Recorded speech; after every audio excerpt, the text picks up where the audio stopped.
감사하신 우리 하나님 아버지, 지난밤에도 하나님께서 우리의 피로를 거두시고 새날을 열어주셔서 새 하루를 주님과 함께 시작하는 은혜 주셔서 감사합니다. 오늘도 주님의 말씀 앞에 엎드린 주의 종들에게 큰 은혜로 함께하여 주시옵소서. 하나님의 말씀이 생명의 말씀이 되고 능력의 말씀이 되게 하여 주시옵소서.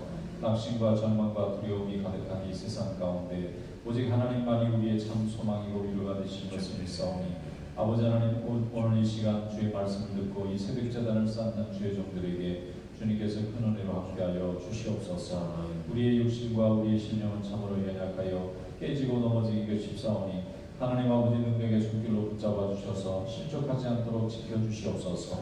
광야 길을 가는 이스라엘 백성들을 낮에는 구름 기둥 밤에는 불 기둥으로 인도하시고 만나와 며칠을 내시고 반석을 내어 물을 내어주신 하나님 아버지, 우리가 일용할 양식을 하나님 앞에 구할 때 채워주셨사옵고 우리 앞에 있는 모든 인생의 장애물들을 하나님 앞에 간구할 때 다 열어주신 하나님 감사합니다.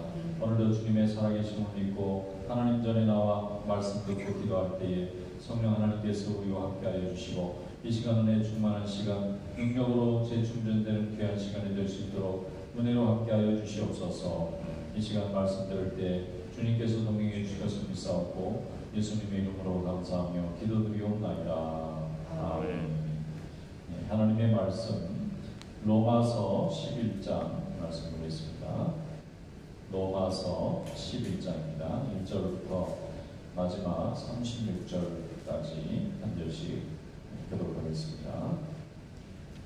그러므로 내가 말하노니 하나님이 자기 백성을 버리셨느냐? 그럴 수 없느니라. 나도 이스라엘이니요 아브라함의 씨에서 난 자요 베냐민 지파라. 하나님이 그 미리 아신 자기 백성을 버리지 아니하셨나니 너희가 성경이 엘리야를 가리켜 말한 것을 알지 못하느냐? 그가 이스라엘을 하나님께 고발하되 주여 그들이 주의 선지자들을 죽였으며 주의 제단에서 헐어버렸고 나만 남았는데 내 목숨도 참나이다 하니 그에게 하신 대답이 무엇이냐? 내가 나를 위하여 바알에게 무릎을 꿇지 아니한 사람 7,000명을 남겨두었다 하셨으니 그런즉 이와 같이 지금도 은혜로 택하심을 따라 남은 자가 있느니라. 만일 은혜로 된 것이면 행위로 말미암지 않으매니 그렇지 않으면 은혜가 은혜되지 못하느니라. 그런즉 어떠하냐? 이스라엘이 구하는 그것을 얻지 못하고 오직 택하심을 입은 자가 얻었고 그 남은 자들은 우둔하여졌느니라. 기록된 바 하나님이 오늘까지 그들에게 혼미한 심령과 보지 못할 눈과 듣지 못할 귀를 주셨다 함과 같으니라. 또 다윗이 이르되 그들의 밥상이 얼모와 덫과 거치는 것과 봉이 되게 하시옵고 그들의 눈은 흐려보지 못하고 그들의 등은 항상 굽게 하옵소서 하였느니라. 그러므로 내가 말하노니 그들이 넘어지기까지 실족하였느냐? 그럴 수 없느니라. 그들이 넘어짐으로 구원이 이방인에게 이르러 이스라엘로 시민하게 함이니라. 그들의 넘어짐이 세상의 풍성함이 되며 그들의 실패가 이방인의 풍성함이 되거든 하물며 그들의 충만함이리요. 내가 이방인인 너희에게 말하노라. 내가 이방인의 사도인 만큼 내 직분을 영광스럽게 여기노니 이는 혹 내 골육을 아무쪼록 시기하게 하여 그들 중에서 얼마를 구원하려 함이라. 그들을 버리는 것이 세상의 화목이 되거든 그 받아들이는 것이 죽은 자 가운데서 살아나는 것이 아니면 무엇이리요. 제사하는 처음 익은 곡식 가루가 거룩한즉 떡덩이도 그러하고 뿌리가 거룩한즉 가지도 그러하니라. 또한 가지 얼마가 꺾이었는데 돌을 감람나무인데가 그들 중에 접붙임이 되어 참 감람나무 뿌리의 진액을 함께 받는 자가 되었은즉 그 가지들을 향하여 자랑하지 말라. 자랑할지라도 내가 뿌리를 보존하는 것이 아니요 뿌리가 너를 보존하는 것이니라. 그러면 내 말이 가지들이 꺾인 것은 나로 접붙임을 받게 하려 함이라 하리니 옳도다. 그들은 믿지 아니함으로 꺾이고 너는 믿음으로 섰느니라. 높은 마음을 품지 말고 도리어 두려워하라. 하나님이 원 가지들도 아끼지 아니하셨은즉 너도 아끼지 아니하시리라. 그러므로 하나님의 인자하심과 준엄하심을 보라. 넘어지는 자들에게는 준엄하심이 있으니 너희가 만일 하나님의 인자하심에 머물러 있으면 그 인자가 너희에게 있으리라. 그렇지 아니면 너도 찍히는 바 되리라. 그들도 믿지 아니하는데 머무르지 아니하면 접붙임을 받으리니 이는 그들을 접붙이실 능력이 하나님께 있음이라. 내가 원 돌 감람나무에서 지킴을 받고 본성을 거슬러 좋은 감람나무에 접붙임을 받았으니 원가지인 이 사람들이야 얼마나 더 자기 감람나무에 접붙임을 받으랴. 형제들아 너희가 스스로 지혜 있다 하면서 이 신비를 너희가 모르기를 내가 원하지 아니하노니 이 신비는 이방인의 충만한 수가 들어오기까지 이스라엘의 도로는 우둔하게 된 것이라. 그리하여 온 이스라엘이 구원을 받으리라 기록된 바 구원자가 시온에서 오사 야곱에게서 건건하지 않은 것을 돌이키시겠고 내가 그들의 죄를 없이 할 때에 그들에게 이루어질 내 언약이 이것이라 함과 같으니라. 복음으로 하면 그들이 너희로 말미암아 원수된 자요 택하심으로 하면 조상들로 말미암아 사랑을 입은 자라. 하나님의 은사와 부르심에는 후회하심이 없느니라. 너희가 전에는 하나님께 순종하지 아니하더니 이스라엘이 순종하지 아니하므로 이제 긍휼을 입었는지라. 이와 같이 이 사람들이 순종하지 아니하니 이는 너희에게 베푸시는 긍휼로 이제 그들도 긍휼을 얻게 하려 하심이라.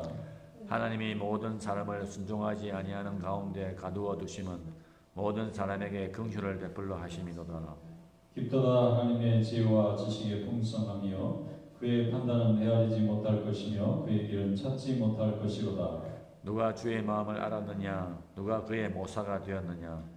누가 주께 먼저 드려서 갚으심을 받겠느냐? 이는 만물이 주에게서 나오고 주로 말미암고 주에게로 돌아가미라. 그에게 영광이 세세히 이르을지어다. 아멘. 말씀에 은혜가 있으시기 바랍니다. 로마서가 사도 바울이 썼다고 하는 그 힌트가 뭔가 하면 11장에 보면 내가 이스라엘 사람이고 베냐민 지파다 이런 얘기를 합니다. 사도 바울이 베냐민 지파 사람이거든요. 그런데 이 얘기를 지금 왜 갑자기 로마서 11장에 나오느냐면 이 10장까지 이방인들이 하나님께 먼저 계시를 받아서 하나님의 뜻을 세상에 증거하는 믿음의 장자로 쓰임받았는데 정작 계시를 완성하실 하나님의 아들인 독생자 예수 그리스도가 이 땅에 오셨을 때에 그 예수님을 받아들이지 못하고 예수님을 십자가에 못 박는 일에 이 동족들이 참여하게 됨으로 인해서 하나님께서 주신 이 복음이 이방인에게 가는 계기가 됐다 하는 얘기입니다. 그런데 사도 바울이 오늘 이 말씀은 어떤 말씀이 있느냐면 그럼에도 불구하고 하나님이 그러면 이스라엘 백성을 버렸느냐 하는 얘기입니다. 이방인을 구원하시기 위해서 이스라엘을 버리셨느냐? 아니라는 거예요. 이 이스라엘도 하나님이 쓰시고 있고 지금 이방인들도 쓰시고 있다는 겁니다. 그 증거가 뭐냐면은 여기에 그 이스라엘 백성들 중에서 엘리야 얘기를 합니다. 구약 성경의 엘리야가 하나님의 말씀을 열심히 전했는데 그 시대가 전부 바알로 바뀌어가지고 이 바알과 아세라를 섬기는 사람들로 가득 찹니다. 왕부터 시작해서 온 백성이 하나님을 믿는 사람들은 잡아다가 죽여야 되는 정말 어처구니 없는 그런 그 현상이 일어나요. 그래서 엘리야가 하나님 앞에 부르짖지 않습니까? 하나님, 어떻게 하나님을 섬기는 백성이 이제는 바알을 섬기는 백성이 돼서 다 선지자들을 죽이고 이제 자기만 남았습니까? 하고 탄식을 할 때에 하나님이 엘리야에게 하신 말씀이 뭐냐면 이 바알에게 무릎 꿇지 않는 7,000명의 숨겨놓은 내 백성이 있느니라 이렇게 말씀하셨다는 거예요. 그래서 이 7,000명의 이 하나님의 백성들이 나중에 때가 되었을 때에 다시 여호와 신앙을 회복하고 이스라엘 백성들을 바알의 그 우상으로부터 하나님께 돌아오게 만드는데 쓰임받는 백성으로 쓰임받는 얘기가 구약에 나오지 않습니까? 그래서 사도 바울이 이 얘기를 꺼냅니다. 이스라엘 안에도 이스라엘 전체가 타락했을 때도 누군가 하나님의 일에 쓰려고 하는 사람들을 이렇게 하나님이 비워놓은 것 같이 이 시대에는 이스라엘 백성들이 이 예수 그리스도의 복음을 받아들이지 않았는데 이방인들이 그것을 받아들이고 있고 또한 이스라엘 백성 안에서도 다 하나님을 배척하는 것 같지만 그 안에도 정말 7,000명의 이스라엘 여호와를 섬기는 백성이 있는 것처럼 유대인 안에도 예수 그리스도를 믿는 이 교인들이 많이 있다는 겁니다. 그러니까 유대인이라든지 이방인이라든지 이렇게 구분하기가 참 어렵다는 거예요. 이방인 안에도 악한 사람 선한 사람이 있고 유대인 안에도 악한 사람 선한 사람이 있는데 그러면 왜 자기는 내 동족들이 예수를 이렇게 믿지 않고 이방인들이 이렇게 더 예수를 잘 믿는 일에 자기 같은 사람이 쓰임 받을까 이렇게 생각해 보니까 하나님께서 특별한 뜻이 있다는 것을 깨달은 겁니다. 뭔가 하면은 이스라엘 백성들로 하여금 이방인들이 예수 믿어서 구원받는 것을 질투나게 하시려고 했다. 그런 표현을 써요. 여기 말씀해 보면 잠깐 질투가 나게 해서 서로 영적으로 경쟁을 시켜가지고 더 이스라엘이냐 이방인이냐 유대인이냐 이방인이냐 이러면서 복음 사람들이 전부 앞장서게 되면 결국 그 일로 인해서 유대인 가운데서 믿는 자들이 많아지고 이방인 가운데서 많아진다는 것입니다. 그러면서 사도 바울이 말하는 거예요. 나도 이스라엘 사람입니다. 나도 이스라엘 사람이고 베냐민 지파 사람입니다. 또 유대교 전통에서 자랐고 유대교를 정말 사랑하고 좋아하지만 예수를 믿지 않는 자들로 인해서 이 복음이 이방인에게로 잠깐 넘어가는 것이지 언젠가는 하나님께서 사랑하시는 유대인들, 이스라엘 백성들도 예수를 다 믿는 날이 올 겁니다. 라고 고백하는 것입니다. 그래서 하나님의 은사와 부르심, 하나님 주신 기프트, 하나님 주신 컬링에는 후회하심이 없느니라 이렇게 말씀하는 거예요. 우리는 하나님이 뭘 실패해서 유대인들은 구원 못 받고 자기 동족이었는데 예수님의 동족이 유대인이잖아요. 그리고 유대인들은 실패한 거냐? 그렇지 않다는 것입니다. 어떤 분은 기독교와 카톨릭, 유대교 이렇게 다 나누잖아요. 세계에 가장 큰 예수 그리스도를 믿는데 서로 종파와 교파가 다르잖아요. 그런데 너무 지나치게 악마화하거나 굉장히 잘못된 것처럼 얘기하는 것도 너무 지나치다는 거예요. 그 시대에는 하나님이 초대교회를 쓰셨고 구약 시대에는 유대교를 쓰셨고 종교개혁 이후에는 하나님이 개신교를 쓰고 계시는 거예요. 그러니까 그 시대마다 하나님의 일꾼들이 예수 그리스도 이름으로 복음을 전도했다면 지금 우리의 해석과 전통과는 좀 다르지만 그 시대에는 하나님이 그런 종들을 통해서 사용하셨기 때문에 구약 시대의 유대교의 그 모세나 엘리야가 하나님의 종이 아니다라고 말할 수가 없는 거예요. 하나님의 종인 거예요.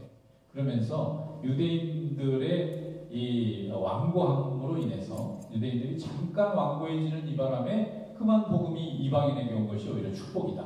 이 하나님의 섭리다. 이런 얘기입니다.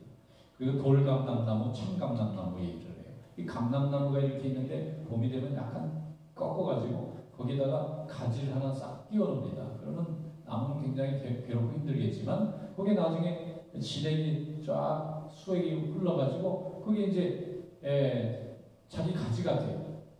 그래서 거기에 이제 이렇게 감람나무 열매가 맺히는데 여기서 말하는 참감람나무는 유대인이고 돌감람나무 가지는 바로 이게 이제 이방인인 거예요. 그러니까 이방인에게도 하는 얘기입니다. 이방인 여러분 예수를 믿게 돼서 참 축하합니다. 그러나 예수를 믿지 않고 지금 잠깐 완고하고 있는 저 유대인들을 너무 멸시하지는 말라는 거예요. 왜냐하면 그들도 하나님께 쓰임받아서 결국은 한 뿌리에서 나고 자기도 유대인이기 때문에 믿음의 장자 역할을 했던 유대인들을 너무 멸시하지 말고 그들도 어떻게든지 서로 경쟁하는 마음으로 예수를 잘 믿을 수 있도록 이제 나중에 믿은 이방인들이 도리어 먼저 믿고 믿음이 식어버린 유대인들에게 복음을 전해야 할 사명이 있습니다. 이렇게 말씀해 주고 있는 것입니다. 나는 내 동족들에게 미움을 받아서 예수 믿는 것을 잘 전하지 못했지만 내가 전해서 예수 믿게 된 우리 이방인 형제들, 특별히 이 로마 교회에 로마 지역의 수도에 있는 이 로마 교인들은 똘똘하고 아주 스마트하고 또 안목도 크고 그러니까 여러분들이 나 대신 내 동족들에게 가서 좀 예수를 좀 전해줬으면 참 좋겠다. 그런 얘기입니다. 우리는 이 미국이나 캐나다나 호주나 스코틀랜드 같이 이렇게 영미권에 있는 선교사들이 우리나라에 100여 년 전에 복음을 전해서 우리가 예수 믿어서 하나님의 복음을 받고 살았잖아요. 그런데 이제는 우리가 거꾸로 이 나라에 이제 와서 이 믿음이 식어진 이 사람들에게 또 복음을 전하는, 말하자면 역선교를 하고 있는 거예요. 선교를 받았던 나라가 도리어 선교를 해주러 오는 거예요. 왜냐하면 그것은 먼저 했느냐 나중에 했느냐가 중요하지 않습니다. 복음이 어느 곳에 더 뜨겁고 하나님의 능력이 강하게 역사하고 있느냐.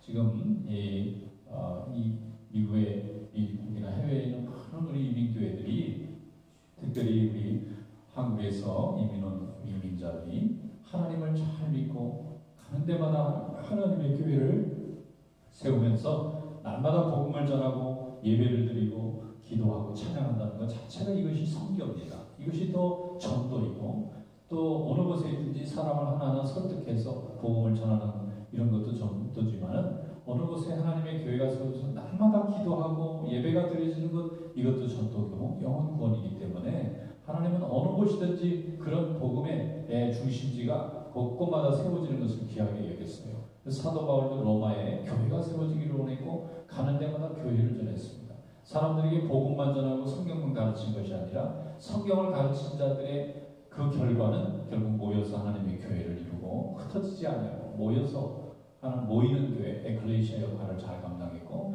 또 복음을 나눠주기 위해서는 흩어지는 교회, 또 디아스포라의 교회를 열심히 감당해서 어느 곳에 있든지 하나님의 역사가 이루어지도록 그렇게 만든 것입니다. 오늘도 주님의 하나님의 부르심과 언사에는 후회하심이 없는 것처럼 모든 사람을 다 합력하여 하나님의 역사를 이루어가는 이 놀라운 하나님의 은혜를 감사하면서 열심히 우리에게 주어진 구원의 사명을 잘 감당하는 복된 종들이 되시기를 주님의 이름으로 축원합니다. 아멘. 기도하겠습니다.